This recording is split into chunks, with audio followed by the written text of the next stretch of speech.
Hey guys, I came on here to make this quick video because just so much is just on my heart and in my mind, and I just want to make a video for those people that have been getting hated on, and people just have seen you at your very, very lowest, you know what I'm saying? And while at your lowest, they try to kick your back in, you know what I'm saying? That is really interesting, because what goes up must come down, and what goes down must go up. You know what I'm saying? So this is just to encourage you to keep going. This is to encourage you to ignore losers, because only losers kick people's back in. This is to just encourage you to keep your mind on God, keep your mind on Christ, keep your mind on heavenly things, like they said. Keep grinding, keep your nose to the grind. I know there's going to be people on here that say, I don't believe in Christ. I don't believe in Christ. Okay, but this is what I believe in. Whatever you believe in, do you, bro? One thing God gave us was free will. I really don't care. But don't miss the message. I really could care less. But you know what I'm saying? But it's still to encourage. I heard a guy yesterday, I was talking to a guy yesterday, and I don't know why. He chose to tell me his whole life story of how he was, I'm not going to tell all his business, but he said he came from a third world country. At 19 years or 18 or 17 years old, he got an opportunity to leave his whole family to go to college.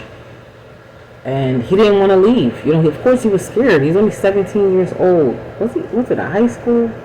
No, I think it was college. To go to college. Yeah, because he wasn't 15. So he used to go to college.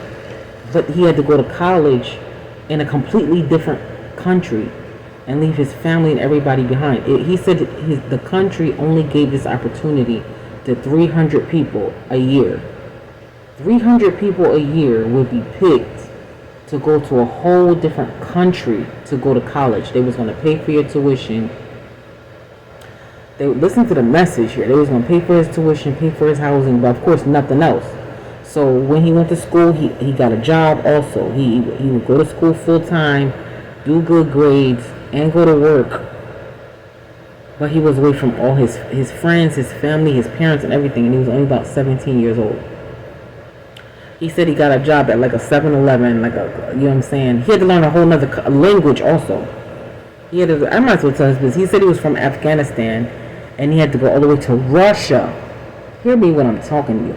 Russia to go to college. So he had to learn Russian to be able to function in a whole nother country at 17 years old. Forget about the trauma of leaving your parents and everything. And his family didn't even have money to really give him spending money, so he got a job too. And worked so well at the job. Nobody told him to go get a job. He said he went up the street and asked the people, do you need help? Do you need help?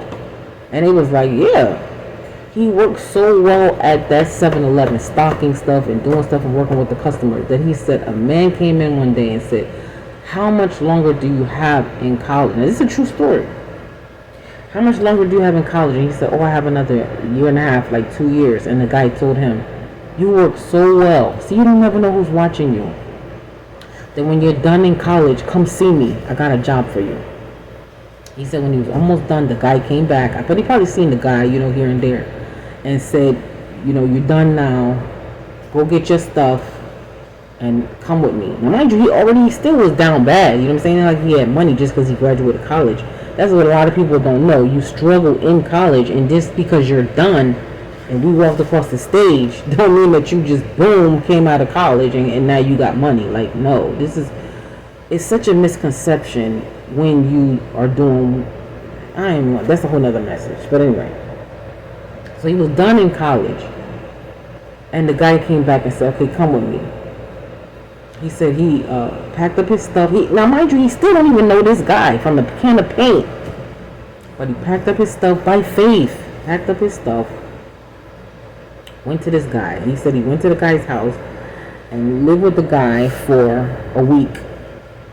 And then after the week, the guy got him his own apartment across from where he wanted him to work, and he said, okay, I'm paying for your apartment, I just need you to basically run my company. And he was running this guy's company. He said, I picked you because I know I can trust you. So he had been watching him and watching his work ethic for 2 years, and he picked him to you don't know, anyway.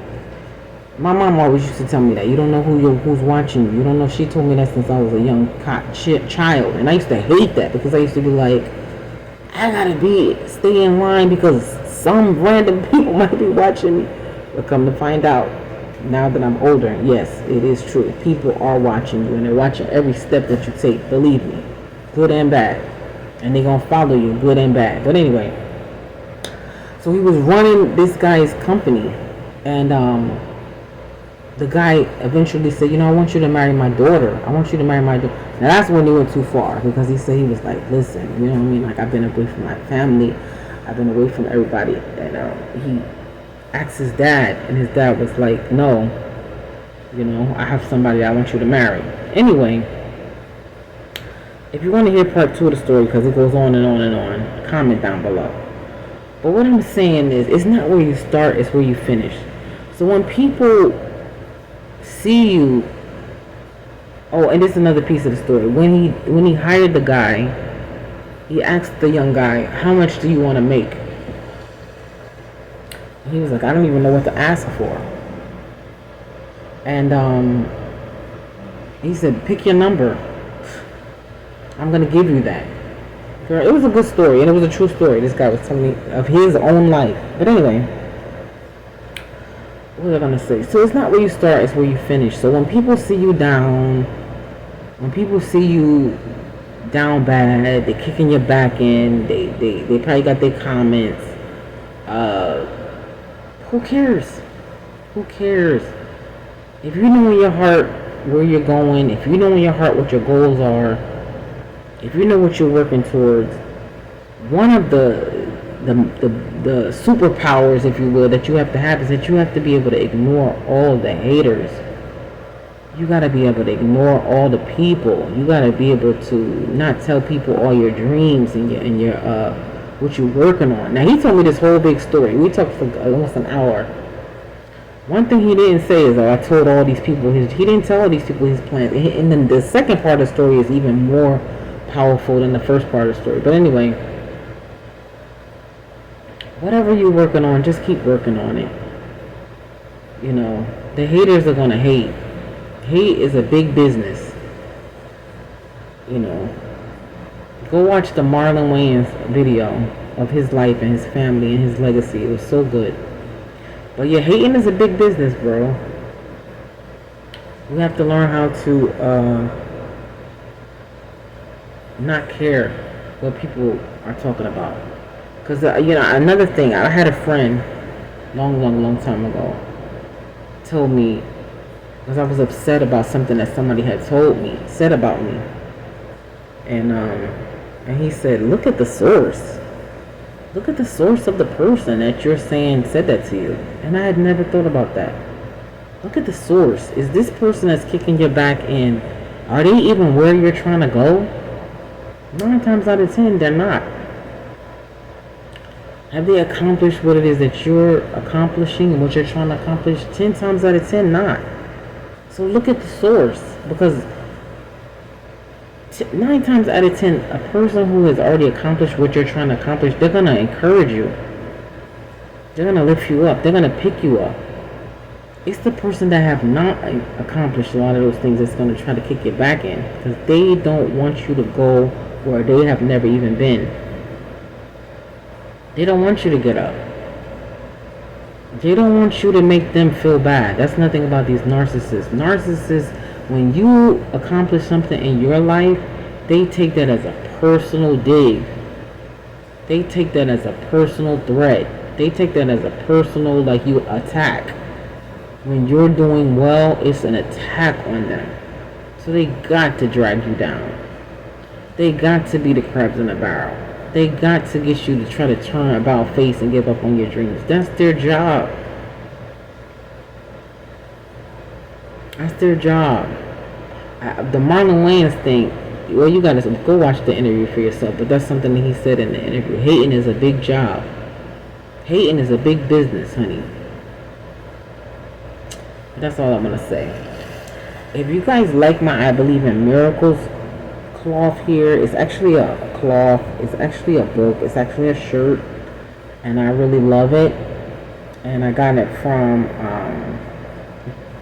I could put the link, but I got it from somebody. They make them and they send them out. So, but y'all have a good night. All right, bye bye.